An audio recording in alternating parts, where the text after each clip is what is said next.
I'm a history person, as you guys are going to come to find out, and that's really all I like. I'm quite a boring guy, to be honest with you. And we're going to go through what are the three most important events in human history. Uh, wow, I mean that is any number of choices can come into mind, and I encourage you guys to write them in the comments. And when I was thinking of events, do you consider it one day, one time frame? Is it in a lifetime? What exactly is an event? I mean, the bombing of Hiroshima and Nagasaki, those events, this happens instantaneous. The planning, all this leads up to years, but the actual bombing itself.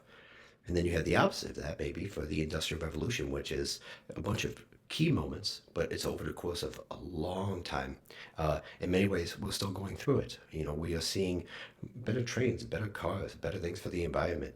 Um, any number of advances in technology, all this can be related to it. But let's go with events that changed history, changed time, and you could almost pinpoint a day or moment, right? So what I'll say by this, these are the three that I came up with, um, in no particular order for how they came up, but like I said, this is open, right? The Greco-Persian Wars, the Alexander the Great, the life of Muhammad, the life of Jesus. This is all these can be put in there, but I came down to the beginning of World War One, the fall of Constantinople, and the discovery of the Americas. I know the last one saying it is the wrong way today. We know that Vikings reached it. We know that there was 100 million people that lived here prior to Columbus discovering it. But for the lack of a better term, right, he was going a different direction than everybody else thought to go. He wanted to try something different. He thought he could reach the Indies from there and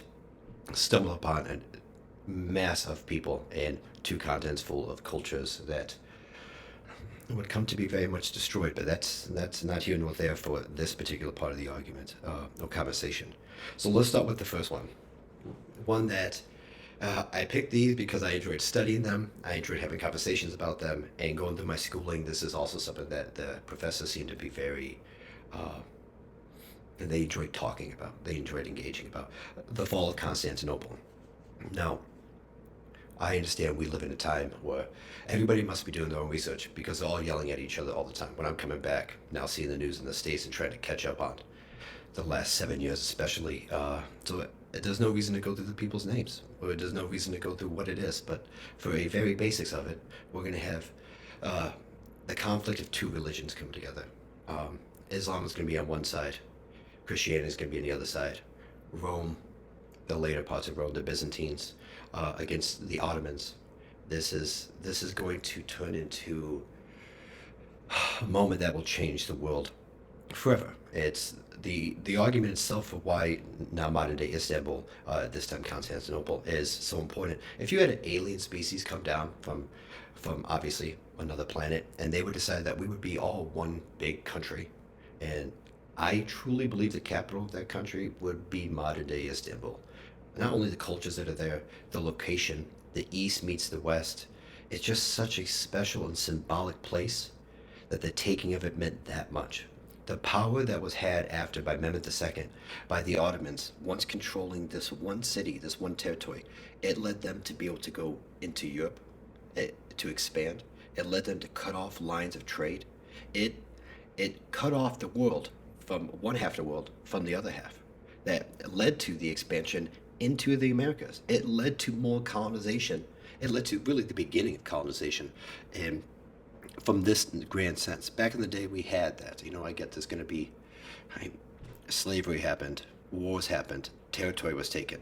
Uh, Colonizing is something a little bit different. And I think, and just also seeing back to what we're dealing with in the States right now, words have meaning, and that seems to be very negative in today's world, but we assign those meanings to it. And if we have to change it, then we have to collectively change it. But that's not here nor there.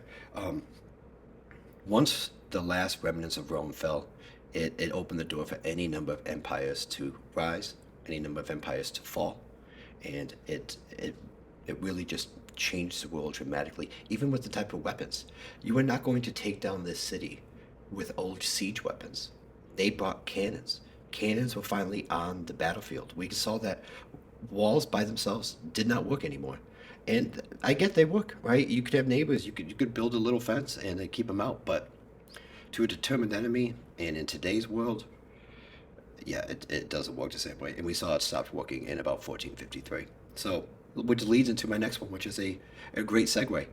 Columbus discovering the Americas. I know, good. What again? We're not going to go over it again. This was huge. This opened the door for empires to become superpowers.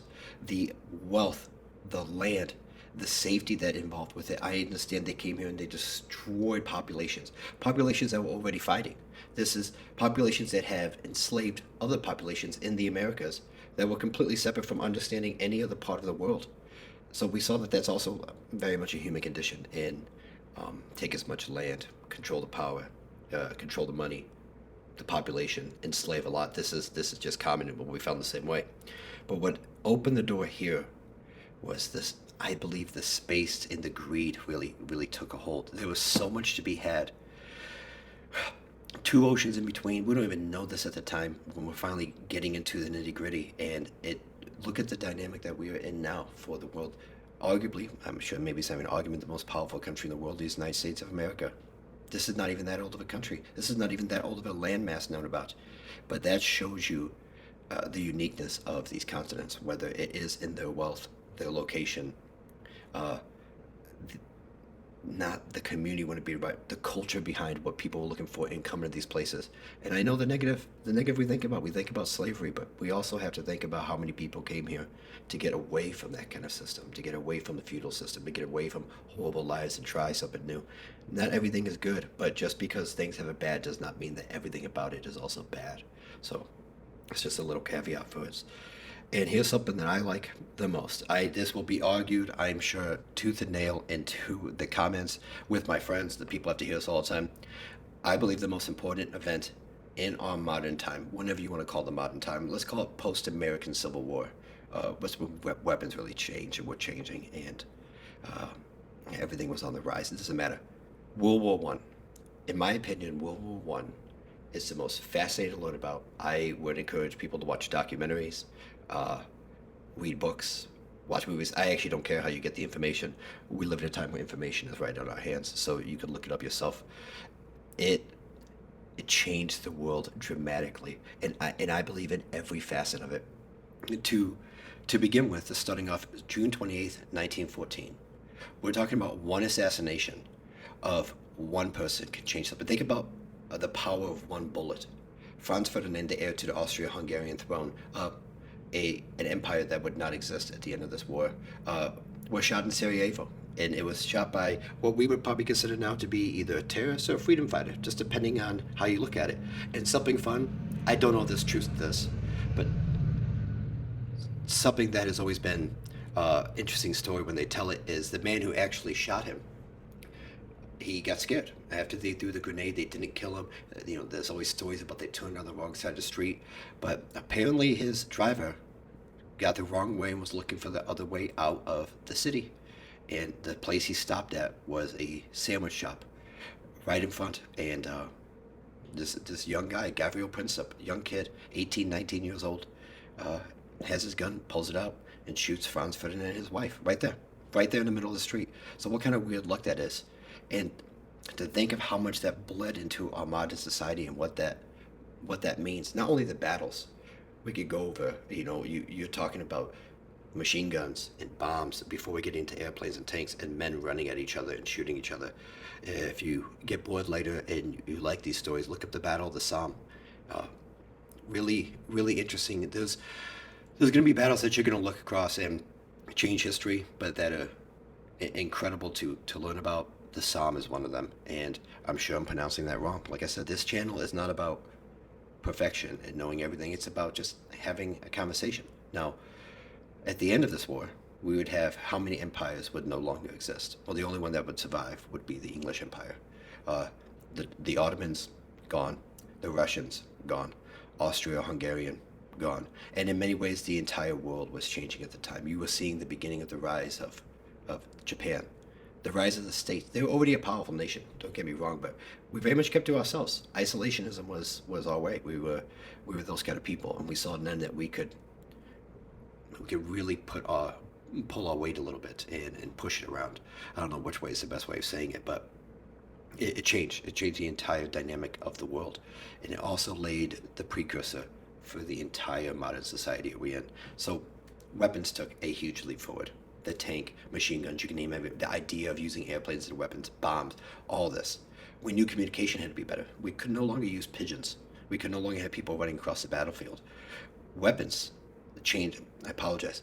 Uh, the gases that used, the poisons that were used, but that also led to major advancements in medicine. How do we take care of these soldiers? How do we take care of people? What is the limit of what humans can deal with? The Spanish flu, I mean, it might have killed 100 million people. 100 million people. Maybe the estimates are wrong. Maybe I'm over embellishing it. But the fact that it could be a conversation is insane.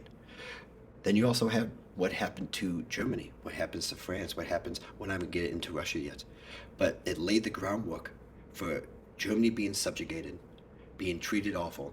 It didn't close the door on the colonization and the colonies of these great powers being free. It opened the door a little bit.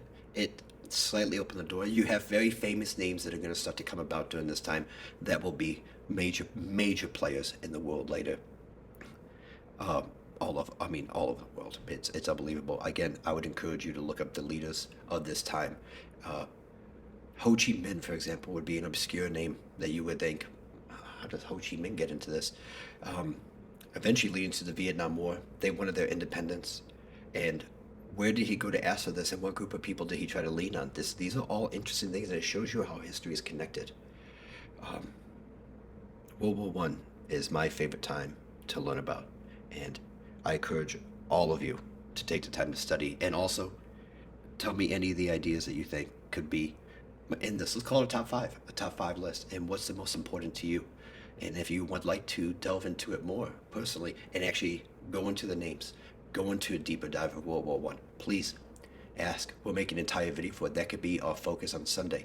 I love this topic, but I'm not here to try to overwhelm people on all the nitty gritties of the topics where we also get into arguments over. This is why we're yelling at each other all the time.